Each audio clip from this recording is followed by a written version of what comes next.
Dieu a dû abandonner Israël. Le Dieu qui a tant aimé Israël, qui a été si jaloux pour les enfants d'Israël, qui a fait pour eux tout ce qui était en son pouvoir, a dû pour finir accepter le fait qu'il le répudiait, lui en tant que leur berger. Cela semble être une telle contradiction de lui-même. Il n'aurait jamais fait cela s'il avait pu l'éviter. Il avait dit « Je t'ai aimé d'un amour éternel », Jérémie 31:3. C'était pour Dieu une chose terrible que d'avoir abandonné Israël, mais il a dû le faire. Et aujourd'hui, Israël est dans cette position. Ce peuple n'est plus le troupeau de Dieu. Comme dans les jours d'autrefois, ses brebis sont dispersées dans le monde tout entier sans berger.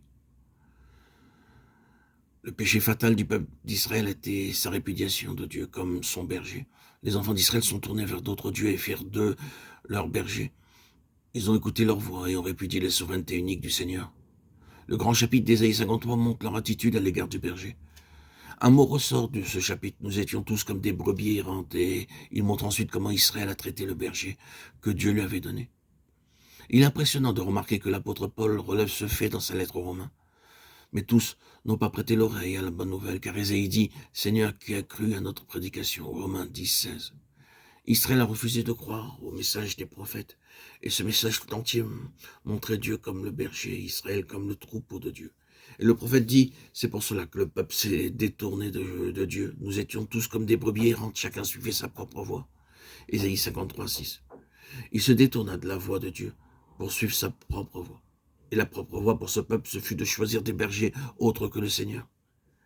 Il est aussi impressionnant de remarquer que ce passage du psaume 95, dont le verset 7 commence par ces mots, « Nous sommes le peuple dont il est le berger », continue par exprimer ces paroles étranges. « Aujourd'hui, si vous entendez sa voix, n'endurcissez pas vos cœurs. » Nous sommes le peuple dont il est le berger, mais les brebis peuvent avoir le cœur très dur et refuser d'entendre la voix du berger. Ainsi, il dit à ces brebis d'autrefois, « Aujourd'hui, n'endurcissez pas vos cœurs. » Savons-nous que ce mot lui-même est cité au moins 3 fois dans la lettre aux Hébreux? Aujourd'hui, si vous entendez sa voix, n'endurcissez pas vos cœurs, Hébreux 3, 7, 8. Savons-nous que ce mot lui-même est cité au moins 3 fois dans la lettre aux Hébreux? C'était donc la dureté de leur cœur, leur refus d'entendre sa voix, qui causèrent pour les enfants d'Israël la perte de leur berger. Paul dit dans sa lettre aux Romains, « Je ne veux pas, frères, que vous ignoriez qu'une partie d'Israël est tombée dans l'endurcissement. » Romains 11, 25. Et nous n'avons qu'à lire les chapitres de Jean 10 pour comprendre le cœur dur d'Israël. C'est une chose terrible. Regardons-le simplement, Jésus avait dit de lui-même qu'il est le bon berger, qui donne sa vie pour les brebis. Il avait dit, je leur donne la vie éternelle, elles ne périront jamais. Nous avons là toutes ces choses merveilleuses qu'il dit de lui-même, leur berger et de ses brebis. Et avons-nous remarqué ce qui arriva ensuite?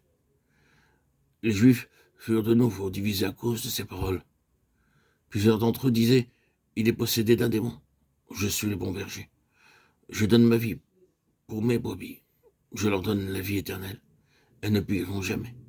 Il a dit toutes ces choses merveilleuses et belles, et les Juifs disaient, il est possédé d'un démon.